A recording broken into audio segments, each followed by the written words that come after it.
Before we begin, drop in the comments where you are watching from and what time it is there. By the time this is over, you will understand why a smile on the right face in the wrong place is the most dangerous thing a person can offer you.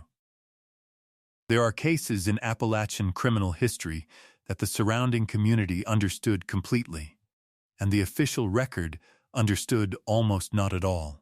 The gap between those two understandings is, in most such cases, a gap of access. The official record required evidence that could be entered into a court ledger, and the community's understanding was built from a different kind of evidence entirely. The accumulated observation of people who had watched the same faces across the same distances for years and had learned to read what those faces did not say. The Harlan sisters of Letcher County, Kentucky, Cora, age 34, and Minnie, age 31, in the autumn of 1909, were understood by the community of Defeated Creek Hollow long before the Letcher County Sheriff's Office understood them. The community had been reading the warning in those smiles for the better part of a decade. The problem, as it always is in such cases, was that the warning required translation into a language the law would accept, and that translation cost 4 people their lives before it was completed. Tell me where you are watching from.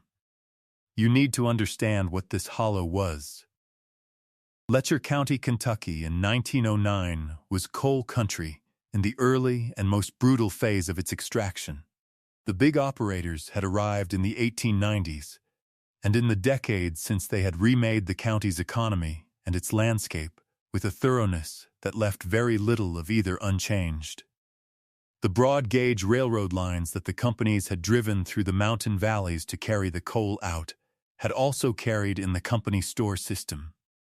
The scrip economy and the social organization of the company town, which replaced the older, more autonomous structure of the hollow community, with something that was more legible to outside authority but far less equipped to manage the kinds of problems that isolated people, in isolated terrain with limited access to law, had been managing on their own terms for generations. Defeated Creek Hollow sat 8 miles from the nearest company operation, which was far enough to have preserved something of the older structure. The Hollow families still traded with each other, still resolved most of their disputes internally, still produced the particular quality of community intelligence that comes from people who have watched each other's daily patterns for long enough to notice when those patterns change. That intelligence was what identified Cora and Minnie Harlan. The law caught up to what the intelligence had already found. It simply took longer than it should have. The sisters had been born into the hollow. Their father, a man named Royce Harlan, had worked a small timber claim on the upper ridge until his death in 1897, when Cora was 22 and Minnie was 19. Their mother had died in Cora's childhood, a fact that appears in the Letcher County birth and death register without elaboration. After their father's death, the 2 women remained on the ridge property, managing the timber lease at a reduced scale and taking in domestic work from the larger hollow families below them. They were, by every account, gathered by Deputy Clarence Asher of the Letcher County Sheriff's Office in his November 1909 investigation, physically striking in a way that their neighbors described with a consistency that suggested the impression was difficult to avoid.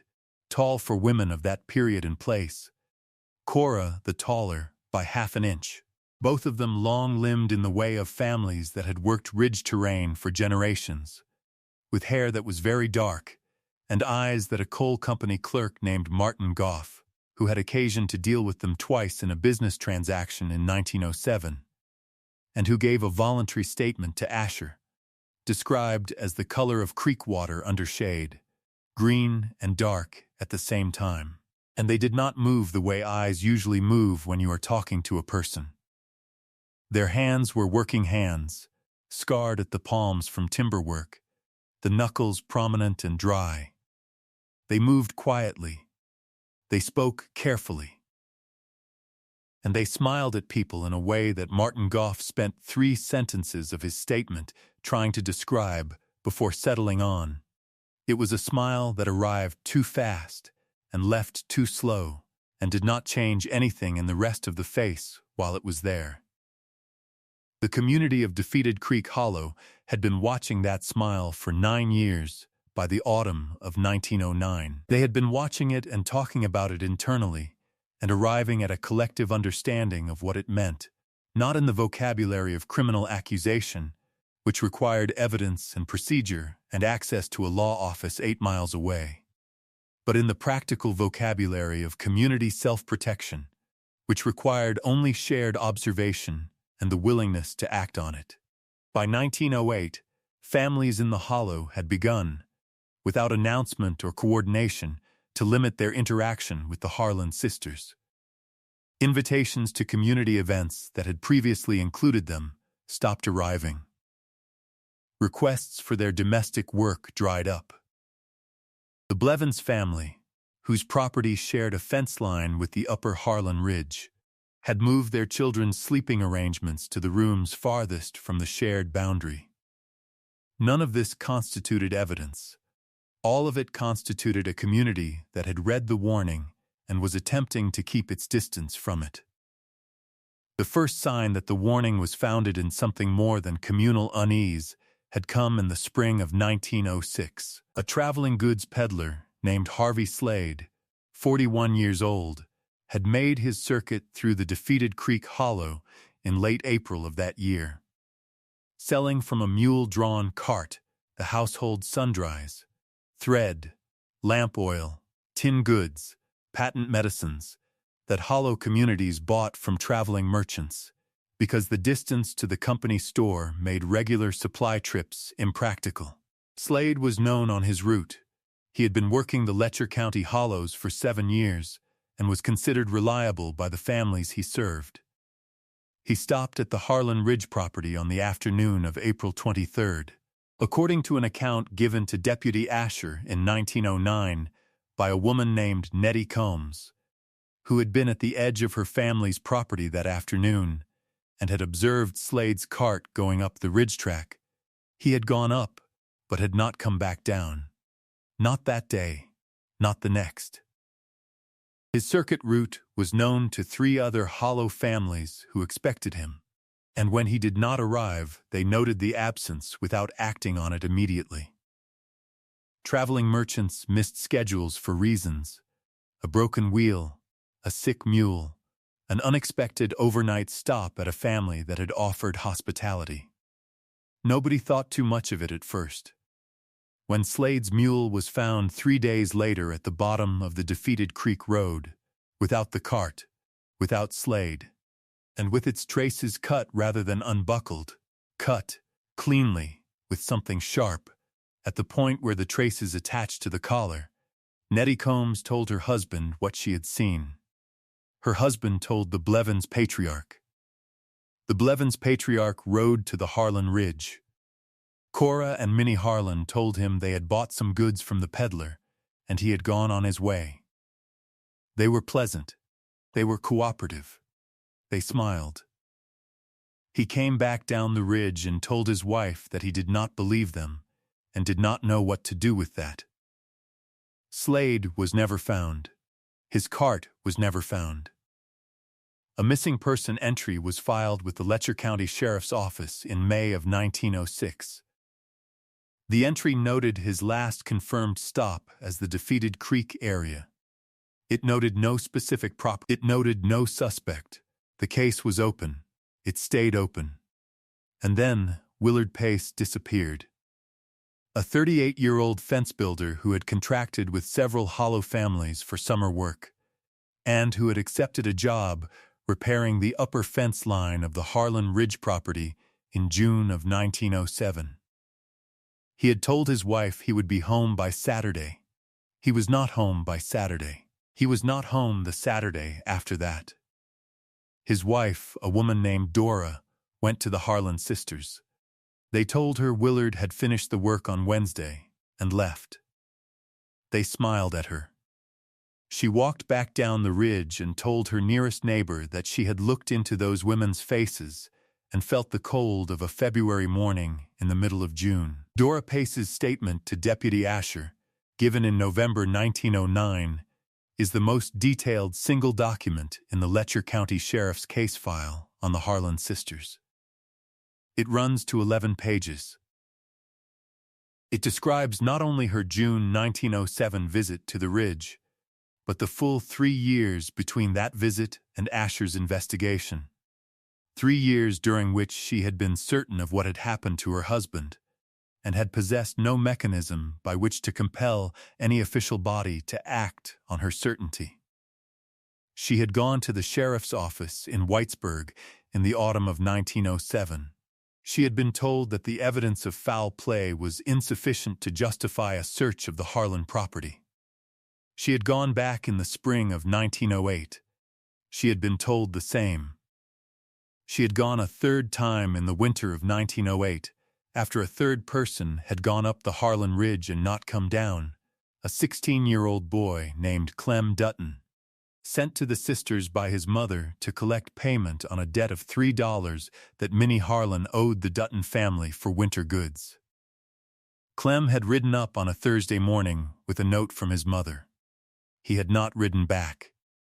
His horse was found, saddled, at the base of the ridge track on Friday. She had told the sheriff's office all of this. The official record of her third visit, a notation in the Letcher County Sheriff's log from December 1908, reads, Dora Pace, Defeated Creek, missing husband. No new evidence presented. Case remains open. The official record was not moving. The hollow was. By the summer of 1909, the Defeated Creek community had arrived. Through 3 years of accumulated disappearance and 3 years of watching the sheriff's office absorb Dora Pace's visits without producing action. At the particular and terrible position that isolated communities sometimes reach when the official mechanism for addressing a known danger has demonstrated that it will not move at the speed the danger requires. They knew. The evidence they possessed was not the evidence the law would accept. What they held was observational. The cut traces on Slade's mule, the timing of Clem Dutton's horse appearing saddled at the ridge base, Nettie Combs' sighting, Dora Pace's 3 visits, and 9 years of accumulated reading of a smile that arrived too fast and left too slow. It was enough for the hollow. It was not enough for Whitesburg. What moved the law was not a 4th disappearance. It was a survivor. In September of 1909, a timber surveyor named August Redd, contracted by a Louisville land company to assess the Upper Ridge timber resources, rode onto the Harlan property on a Tuesday morning to request permission to cross their land to reach the survey area above. He was 29 years old and did not know the hollow or its history. He was offered water and accepted it. He drank most of what was in the cup before something in its taste stopped him. He described it later, in his statement to Asher, as a bitterness beneath the water's surface that arrived a moment after the first swallow and produced in him, within minutes, a heaviness in his limbs and a confusion in his thinking that he recognized. He had a brother who had survived a poisoning incident in a mining camp years before, as something that did not belong to fatigue or ordinary illness. He set the cup down. He told the sisters he needed to check on his horse. He got to his horse. He rode off the ridge before the heaviness fully arrived and made riding impossible. He made it to the Blevins' farm at the base of the hollow, told them what had happened, and lost consciousness for 11 hours. The Blevins family sent for Deputy Asher the same day. Asher rode to the Harlan Ridge on September 19, 1909. He did not find the sisters at the cabin. He found the cabin unlocked, and he found, in the examination of the property that followed, what 3 years of official caution had declined to go looking for. The case file documents what the search of the outbuilding and the ridge terrain above the cabin produced. The Letcher County Circuit Court record from the subsequent proceedings, filed in January 1910, itemizes the physical evidence without the full description that Asher's private field notes, held by his grandson and made available to a regional historian in 1987, contain. The field notes are specific. They document personal effects consistent with Harvey Slade, a merchant's receipt book with his name, with Willard Pace, and with Clem Dutton. They document physical evidence in the upper ridge terrain that the Circuit Court inventory categorizes only as remains consistent with multiple individuals. The county coroner was called. He spent 2 days on the ridge. His report does not specify a number with confidence. It specifies a minimum of 3. Cora and Minnie Harlan were not on the property when Asher arrived. A search of Letcher County and the immediately surrounding counties produced no confirmed sighting within the first 2 weeks of the investigation. A report from a Pike County constable in October 1909 placed 2 women matching their description on a road heading east toward the Virginia line. It was not confirmed. The Letcher County Circuit Court issued warrants. The warrants were never served. The sisters do not appear in any subsequent Kentucky, Virginia, or West Virginia census record under their own names. They do not appear in any criminal record in any adjacent state under any name that investigators were able to connect to them. The Circuit Court warrant remained outstanding at the time the Letcher County Courthouse destroyed its oldest open warrant files in a 1954 records reduction. It was listed among those destroyed. Today, the Upper Harlan Ridge in Letcher County is private timberland, unoccupied and unmaintained. The hollow below it is sparsely settled. The Defeated Creek Road is unpaved and is listed on county maintenance records as a low-priority route. The Letcher County Sheriff's case file on the Harlan sisters, including Deputy Asher's formal investigation report and the Circuit Court evidence inventory, is held in the Kentucky Department for Libraries and Archives in Frankfort. Catalogued under Letcher County Criminal Records, 1900 to 1920. The file has been accessed by researchers on 3 occasions in the period for which the archive maintains its access log. No published account of the case exists in any Kentucky State historical database. August Red, who survived because something in a cup of water tasted wrong at the right moment, lived to the age of 84. He gave one additional interview about the Harlan sisters to the same regional historian who accessed Asher's field notes in 1987. In that interview, he was asked what he remembered most clearly about the morning on the ridge, beyond the water. He said he remembered the smiles. He said both sisters had smiled at him when he arrived, and that the smiles had not changed when he set the cup down and said he needed to check his horse. He said they had watched him ride off the property with the same smiles in place, unaltered, as though they had already calculated what the outcome of the morning would be, and the calculation was simply running a little behind schedule. He said he thought about those smiles for 70 years. He said the most disturbing part was not what the smiles concealed. It was how little effort the concealing required. Here is what the Harlan sisters' case ultimately asks, and it will not answer itself comfortably from any position. A hollow community of ordinary farming families read a warning accurately over 9 years, using nothing but direct observation and accumulated knowledge of the people they lived among. They were right. They were right before any official body acknowledged they had a reason to be right. And they were right through 3 disappearances and 3 years of declined official action. The mechanism that finally produced a result was not the law responding to community knowledge. It was an outsider who did not know the Hollow's history and survived by a margin of seconds and a brother's old story about a mining camp.